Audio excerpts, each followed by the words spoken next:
Titiou Lecoq, c'est vous qui avez lancé le sujet par un papier publié sur Slate. Son titre, Où va le monde si on sexualise même Sophie d'Inspecteur Gadget?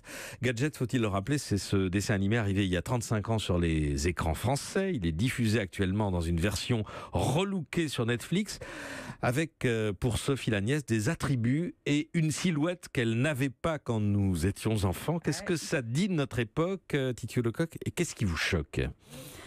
Alors, c'est pas que ça me choque. Enfin, si, j'ai eu un premier choc quand j'ai voulu faire découvrir à mes enfants Inspecteur Gadget et que j'ai vu ça et je me suis dit, mais qui est cette jeune femme? Parce que dans la nouvelle version, elle a 15 ans. C'est comme ça que c'est justifié. Parce qu'effectivement, avant, elle avait 8 ans, donc ça collait pas bien de lui mettre des seins et des jambes d'1,20 m.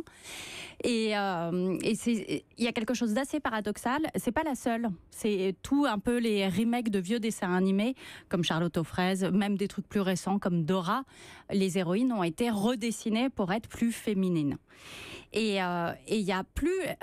Mais féminines selon les standards de quoi? Des magazines de mode C'est-à-dire avec un cou qui fait la taille de mon poignet, oui, voilà, des yeux absolument immenses, enfin, elles sont... Mais c'est très paradoxal, parce qu'en même temps, si on prend la Reine des Neiges, par exemple, qui est plutôt féministe, avec des personnages féminins forts, mais quand on les compare, et des chercheurs ont fait ça avec Blanche-Neige, qui n'était pas franchement féministe, elles sont beaucoup plus sexualisées, et elles sont, on dirait un petit pot à tabac à côté Blanche-Neige, quoi. Donc, il y a quand même un impératif de minceur pour ces héroïnes qui est assez frappant. Beaucoup plus sexuées, objet de désir.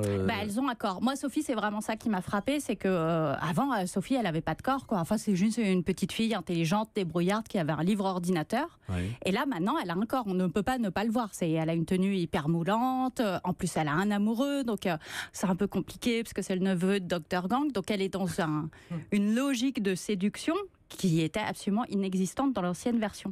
Tiffaine de Ragnel, cette nouvelle version de l'Inspecteur Gadget, vous l'aviez diffusée en 2015 sur France 3. Est-ce que vous comprenez la réaction de Titiou Lecoq? Oui, je comprends tout à fait l'interrogation. Moi, j'ai lu avec attention votre papier et ça m'évoquait une remarque importante, c'est que vous dites l'avoir vu sur Netflix.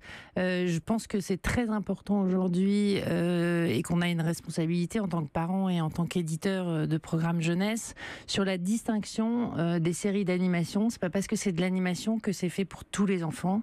Donc nous, on tient vraiment à distinguer les séries pour les plus petits, dans lesquelles ces problématiques de sexualisation doivent être absentes. Donc dans les séries Zouzou, d'ailleurs à la fin de votre papier, vous dites que vous allez voir Pyjamas, qui est une série Zouzou. On s'attache vraiment à avoir des représentations d'abord diverses, et ensuite qui ne mettent pas en avant des représentations du corps féminin stéréotypées. Zouzou, c'est ce qui passe, Zouzou, c'est ce qui passe sur des chaînes généralistes sur France 3. Zouzou, c'est la case jeunesse de France Télévisions pour les plus petits, les enfants de maternelle. Donc les enfants de 3 à 5 ans. Et nous, on est convaincus qu'un enfant de 8 ans, Inspecteur Gadget, ça s'intéresse plutôt à des enfants de 6, 7, 8 ans. Il ne peut pas regarder la même chose qu'un enfant de 4 ans. Et c'est pour ça que c'est important d'avoir un rôle d'éditeur et de ne pas laisser ses enfants regarder des séries qui leur sont recommandées par des algorithmes sur Netflix.